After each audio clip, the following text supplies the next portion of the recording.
Wait, Joy, you could get lost in there. Think positive. Okay, I'm positive you will get lost in there. So we have come a long way by now. We learned how to model problems as linear programs. We learned how to solve LPs using the simplex method. Then we talked about the concept of duality, and we started talking about the sensitivity analysis for smaller two-dimensional problems. And I would say it is normal to feel a little lost at this point and not seeing exactly where we are heading. For example, we saw that we can read the optimal solution of the dual problem from the primal simplex tableau, but why is it the case? And I'm sure you may be wondering about some other related questions as you follow the material very closely. And this and next video will try to illuminate some of the things that we learned so far and bring them together in a powerful framework of sensitivity analysis that helps us understand the simplex method better, the relation between the primal and dual problems, as well as the economic meaning of primal and dual LP.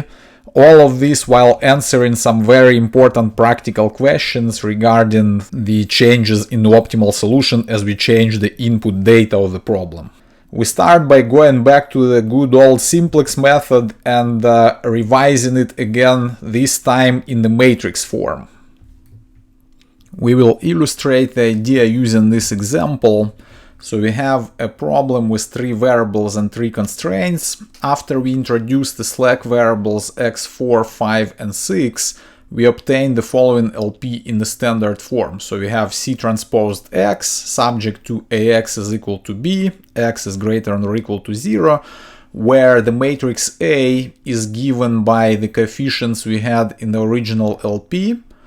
And then we appended essentially the identity matrix to obtain the rest of the matrix A. This identity matrix corresponds to the slack variables that we added. So this column is for x1, this one is for x2, this for x3, and then the slack variables x4, 5, 6. Then C transposed would be the vector of coefficients in the objective. So it's 4, 3, 5 would be the coefficients for x1, x2, and x3, and then the coefficients for the slack variables in the objective are zeros, so we have 3 zeros here. And then B is the vector of the right-hand sides. So initially the basic variables are given by the slack variables, and what we are going to do, we'll denote the matrix consisting of the columns corresponding to the basic variables by B, and we will denote the matrix consisting of the columns of A corresponding to the non-basic variables by N. Alright, then we'll do the same thing with the vector of the objective coefficients C. We'll split it into 2 parts. The part that corresponds to the basic variables and non-basic variables. So this part that corresponds to the basic variables will be denoted by CB. The part that corresponds to the non-basic variables will be denoted by CN. Alright, so similarly we will split the vector of variables. So we have x1, x2, x3, x4, x5, and x6. We will split it into 2 vectors. The first one will correspond to the non-basic variables, so this will be xn, and this vector will correspond to the basic variables, xb. So then we can write our problem from this into an equivalent form of maximizing, instead of C transposed x, we are gonna write CB transposed times XB plus CN transposed times XN. The vector of the coefficients for the basic variables will be multiplied by XB, so you'll have 0 in the objective corresponding to this part, and then the vector of the non-basic variable coefficients will be multiplied by the corresponding non-basic variables in order to obtain the contribution of this part to the objective. Alright, so the total objective consists of the sum of these 2 parts, right? Then in the same way, the constraints can be broken down into 2 parts. So AX can be represented as a sum of n multiplied by xn. The first three columns of the matrix A will be multiplied by the vector xn, and then the last three columns of the matrix A will be multiplied by the vector xb. Therefore, we can represent AX from the left hand side here as AX is equal to nxn plus bxb. This is an equivalent representation, and we can write down the constraint as bxb plus nxn is equal to b. So we have this equivalent representation for our LP, and what we usually do in the Simplex framework, we express the basic variables through the non-basic variables, right? So right now we wrote this for this particular matrix B and this particular matrix N, but in general, at every iteration of the Simplex method, what we do, we essentially pick the set of the basic variables and the set of the non-basic variables, and we express the basic variables through the non-basic variables to obtain the Simplex tableau or the Simplex dictionary. So let's say if I know that my vector of basic variables is given by xb and the vector of the non-basic variables is given by xn, and I have this LP right here, how do we express the basic variables through the non-basic variables to obtain a dictionary? If we assume that the inverse of B exists, that is B is the non-singular matrix, then we can multiply both sides of this equation by B inverse from the left.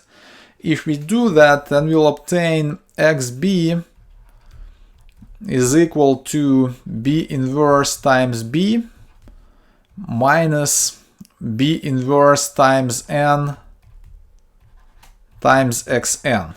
So now we have the expression for xb through the non-basic variables xn and the rest of the problem data. And again, the major assumption here is that B inverse exists. We'll talk about why we can be sure that B inverse will always exist when we perform the steps of the Simplex method later on. So, but for now, let's complete the expression for our dictionary in the matrix form. So our Z is given by this here. And now what we usually do in the Simplex method, we make sure that we eliminate all the basic variables from all the rows except for the rows where they're basic, right? And we'll eliminate the basic variables from the objective by substituting this expression here for xb in the objective. So what we'll obtain is the following. Z is equal to first, CB transpose times XB. The constant part of XB is B inverse times B, so this part doesn't depend on any variables. And we'll start with the constant part, which gives us the current value of the objective at our iteration of the Simplex method. So it's gonna be CB transposed B inverse times B small. So that's the constant part that corresponds to the objective value once we set all the non-basic variables to 0. And then we need to compute the coefficient for xn in order to complete the row 0 of our dictionary. The coefficient for xn is given by cn transposed from this part, and then when we multiply cb transposed by xb, the other part that contributes to the coefficient of xn will be cb transposed b inverse times n with the negative sign from here. Okay, so we have cn transposed coming from here minus cb transposed b inverse times n coming from here, and all of this multiplied by xn. So this is our dictionary in the matrix form that we obtained by splitting the basic and non-basic variables and splitting our input data accordingly. Alright, so we can obtain this dictionary representation for any basis that we encounter during the simplex iterations. So in order to obtain the expression for xb, what we need to do, we need to split our matrix A into two matrices, N and B, according to which variables are basic and which variables are non-basic. So for example, if let's say our basic variables were x1, x2, and x5, then our matrix B would consist of the first, second, and fifth column of the matrix A, and the matrix N would consist of the remaining columns. So once we know what are the basic variables and what are the non-basic variables, we can actually write down our dictionary based on these matrices and based on the original problem data instead of going through all the simplex iterations. We will illustrate this point later, but for now we need to justify using B inverse here in this expression. So we assumed that the inverse of B exists, but this is a major assumption that needs to be addressed. And we will show that within the simplex method framework, whenever we are able to perform the simplex step, we can guarantee that the matrix B corresponding to the columns of the basic variables in the matrix A will always be non-singular. So we can always find B inverse. We will demonstrate why B inverse always exists when we perform the steps of the simplex method using the heavenly pouch example. So this is our two variable problem that we used many times before. So first, let's recall how we find the inverse of a matrix using the Gauss-Jordan method. So if I want to find the inverse of B, usually what we do, we append the identity matrix of the same size as B to the right of B, and then we apply elementary row operations to transform this matrix in a way that identity matrix moves to the left, and then we know that on the right we are going to have the inverse of the matrix B. Alright. And now recall what we are doing in the simplex method. We start by appending the identity matrix here. And in the beginning, the identity matrix is our B matrix. And B inverse is equal to B itself before we have done the first step. But then when we perform the steps of the simplex method, the basis is gonna change and the new matrix B is going to consist of the other columns in the table, which are the basic variable columns. But now what is gonna happen to this identity matrix that we appended here? It will in fact show us the inverse of the current basic matrix at every iteration. Alright, so let's illustrate this for another simplex tableau after we performed a couple of iterations of the simplex method. So here we have the optimal simplex tableau that we obtained after two steps of the simplex method. The basic variables in this tableau are given by S1, X2, X1, and S4. So let's write them down here, S1, X2, X1, S4. For now, let's use the order in which these variables are listed in our basis in the tableau. Okay, so and let's write down the columns of the original matrix that we had for these columns in our initial problem data. So for S1, this was the slack variable for the first constraint. So the column in our original problem data was 1, 0, 0, 0. Then for S4, this corresponds to the fourth slack variable. So we had 0, 0, 0, 1. And then for X2 and X1, let's look what columns we had in the original tableau. So we had 1, 1, 5, 0 for X2.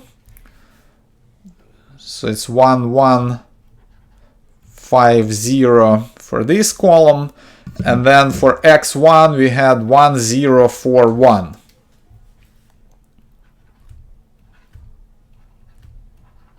So this is our matrix B. And again, I want to emphasize that when we talk about these matrices B and N, we always refer to the original problem data. So the matrix B corresponds to the columns of the basic variables that we have at the current iteration of the simplex method, but these columns are read from the original matrix A that we had in the very beginning. So now the claim is that after we do these iterations of the simplex method, and we've done 2 iterations here, we are going to obtain the inverse of this matrix B in this part of the simplex tableau. So the part that corresponds to the slack variable columns, because what happens here, we saw that initially the columns corresponding to the slack variables were forming the identity matrix. And you could think of this as the identity matrix being appended to your original simplex tableau. So in fact, some of these columns overlap with the columns of matrix B, but it doesn't hurt to duplicate them here just to illustrate the point. So after we performed a couple of iterations of the simplex method, the matrix I, the identity matrix that we appended, transformed into this matrix. And this means that according to the Gauss-Jordan procedure, what we're going to obtain in this place right now is going to be the inverse of the matrix B. And let's just verify this by multiplying B by this matrix that we have right here. So we multiply the first row of matrix B by the first column of this matrix. We obtain 1 as expected. So then we multiply the first row by the second column, 1/4 plus 1 minus 5/4. That's 0. Then this row by the third column is gonna be negative 1/4 plus 0 plus 1/4, again 0. The last entry in this row is 0 again. So when we multiply the second row by the first column, we obtain 0. Then by the second column we obtain 1. By the third column and the fourth column we have zeros. Then we multiply the third row of this matrix by the first column, we will obtain 0. By the second column we'll have 5 minus 5, 0 again. Then the third row by the third column is gonna give us 1. And the third row by the fourth column is 0 again. And finally the last row multiplied by each column is gonna give us 0, 0, 0, 1. So we obtain the identity matrix as the product of B and this matrix, meaning that this matrix here is exactly our B inverse, just like we expected it to be. Okay, so and note, the way we have written this matrix B here, we listed the columns in the same order as the order that we have right here. Okay, so it's important that when we read the inverse of the matrix B from these 4 columns right here, from the columns corresponding to the slack variables, it's important that the columns of the matrix B are listed in the same order as the rows for the basic variables in the tableau that we got. So then we are going to get B inverse according to the Gauss-Jordan procedure. Now this means that if, let's say, we stick to the original order of the variables, and if I want to specify the basis in the order in which we had the variables to start with, like this, so x1, x2, s1, s4, so we would have to rearrange the columns of our matrix B in this order. So we would start with this column, then the second column would be this column, then S1 column would be third, and the fourth column would be the column for S4. And then in order to obtain the inverse of this matrix B, we would have to rearrange the rows of the simplex tableau accordingly. So this would be then the first row of B inverse, this would be the second row of B inverse, then this would be the third row of B inverse, and the fourth row of B inverse. So this is exactly what we have stated on this slide right here. If we specify the original matrix B as the matrix corresponding to the columns x1 first, then x2, s1, and s4, this is what you would have to do in order to obtain the inverse of matrix B. We would have to rearrange the rows of our tableau so that all the variables, all the basic variables are listed in the same order as the order that we have in the columns of B. So this would give us the tableau like this. So you see now we list x1, x2, s1 and s4 in the same order in which we list the columns in matrix B. And this part here would give us a B inverse for our matrix B here. All right, here is the verification of this. Now you see we have S1 and S4 columns listed after X1 and X2 columns, and it's easy to verify that the matrix that we obtain in the Slack variable columns of the rearranged simplex tableau, where the rows are arranged in the same order as the columns in this matrix, will give us the inverse of matrix B that we have here. All right, so please verify that B times B inverse here gives us the identity matrix. So now we see that essentially when we apply the steps of the simplex method, this matrix that we have for the Slack variables is always going to give us the inverse of the current basic matrix. This shows that actually, as long as we can perform the steps of the simplex method, the inverse of B does exist, and therefore we can use it now in this formula that we developed before. So we will call this the revised dictionary. So the revised dictionary is just a dictionary written in the matrix form, and we just demonstrated that using B inverse here is valid. Now we can use this formula to compute our simplex tableau whenever we are given the original problem data and the list of basic, non-basic variables. So now this is all we need in order to reproduce the tableau. We don't need to go through all the simplex iterations. We just need to know which variables are basic and which variables are non-basic. And of course, we can easily transform these formulas in the table format to obtain what we call the revised tableau. For that, we just use the same considerations as we did before when we switched from dictionary to tableau form. We essentially moved all the variables to the left. In the dictionary form, we only kept the basic variables on the left and the non-basic on the right. But now we move all the non-basic variables to the left to essentially put things in the standard linear system representation where you only have constants on the right. And as a result, what will happen, the sign of the non-basic variables is gonna change to the opposite after we perform this move. And then, for xb, for the basic variables, we have the coefficients given by the identity matrix of size m by m. And then we have for the non-basic variables, the objective coefficients are given by the negative of what we had in the dictionary form. And the non-basic variable coefficients corresponding to the constraints will be given by B inverse times n. And finally, the right-hand side, the current values of the basic variables are going to be given by B inverse times B small. All right, so, and again, I want to emphasize that all of this here is written in terms of the original problem data. This also shows that we don't really need to keep everything about the simplex tableau in order to compute each next solution in the simplex method. And this is what is actually done in the revised simplex method, as we call it. In the revised simplex method, we don't really compute everything in the simplex tableau. We only compute the parts that we really need. And the parts that we need would be this part right here, the coefficients for the non-basic variables, because we need them in order to determine the entering variable, right? So we typically pick the variables with negative coefficient here as entering variables.